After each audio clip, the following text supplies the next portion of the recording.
What is up, everybody? Welcome back to the crew 2. And well, as y'all know, it is Wednesday, which means the new summit is now live. And for this week, guys, we have the April Fool's opening, which is going to give us a chance to get the Unicorn Rooftop, which is kind of interesting, I guess, to say the least. But nonetheless, though, in gold, we have a pretty awesome Beetle as well that's actually pretty decent. It's also going to be one of those street cars I really don't see being used all that often. And then in silver, we have a live reward sniffer for the Hovercrafts, which is also going to be kind of odd, and most likely going to be one of those sets you probably don't see all that often.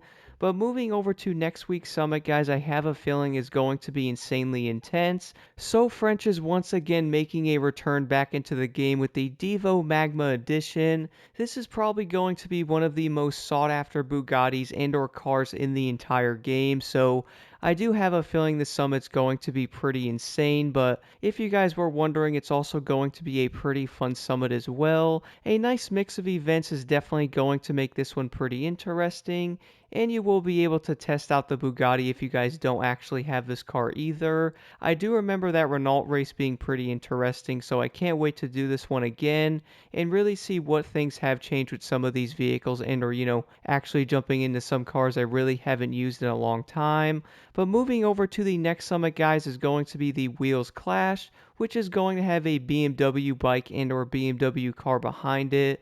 I do think this one's also going to be pretty interesting. So it's going to have a live reward sniffer boosted for the touring car category, but I do think the picture on it's probably going to be bugged out and or like a placeholder because I do not think a nitrochemist set is in any way possible the same to a live reward sniffer.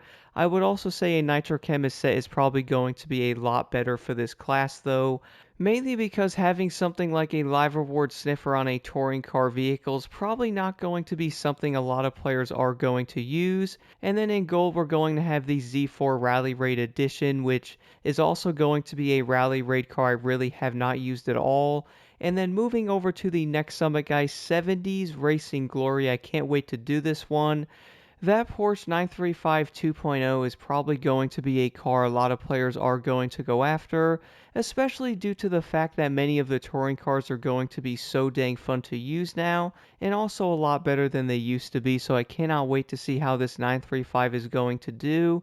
But overall, I do think a lot of people are going to like these summits, and I really do think the So French Summit is probably going to be pretty dang intense, because that Bugatti Devo Magma Edition is still probably one of the most sought after cars to this day. And then moving right over to the summit here, guys, starting off with the first skill is going to be an escape. So for this one, I could honestly probably do a bit better on this one, but I was noticing this is probably going to be on the annoying side unless you can get the route down perfectly.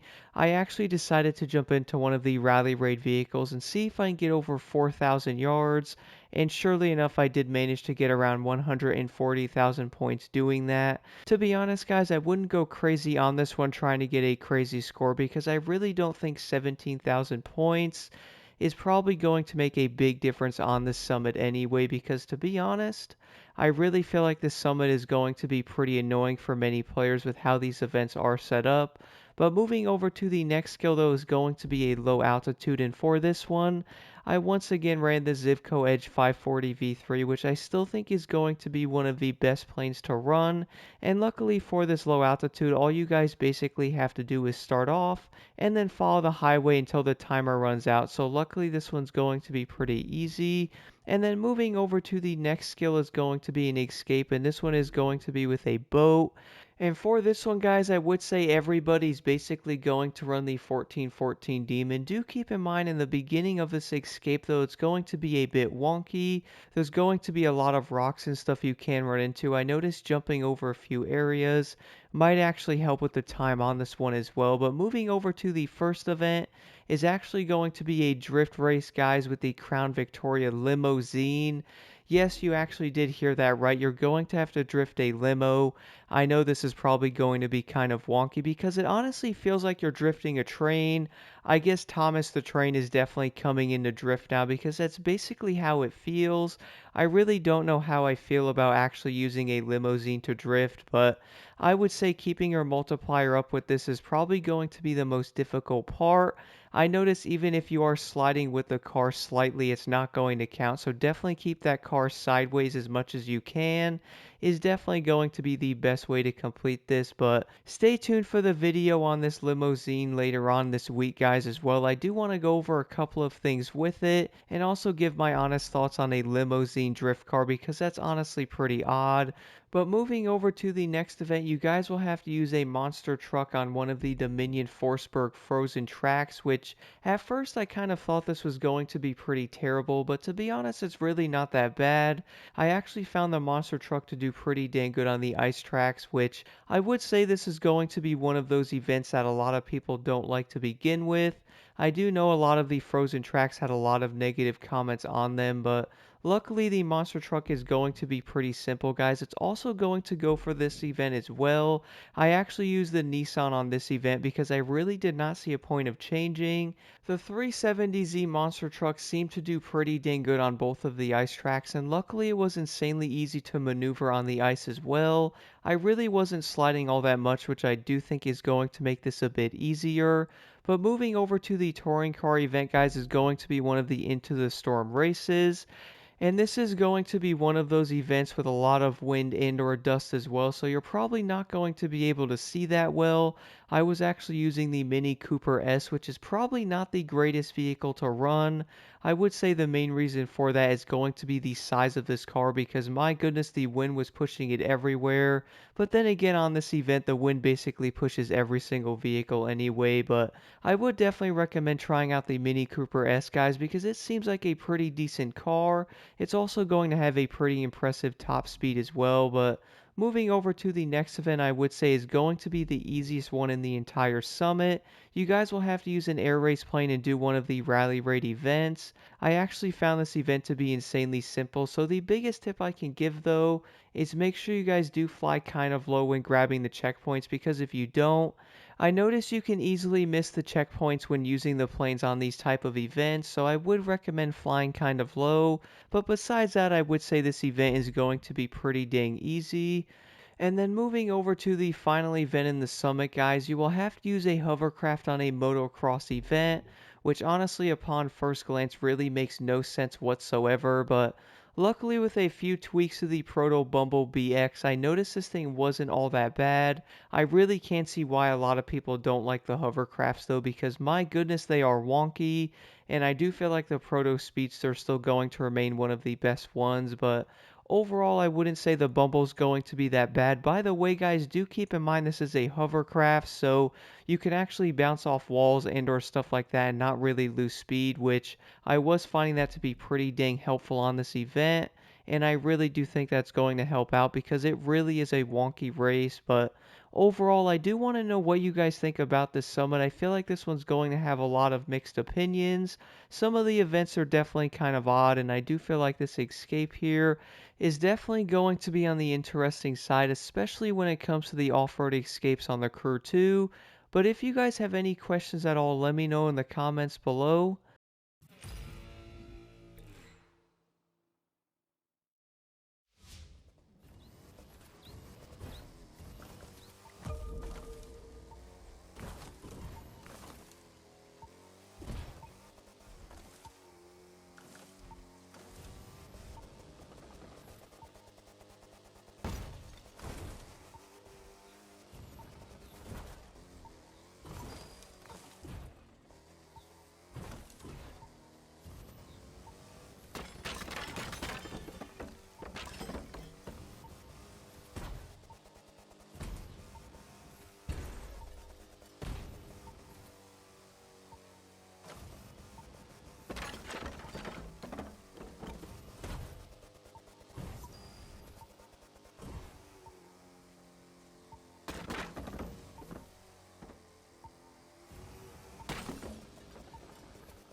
you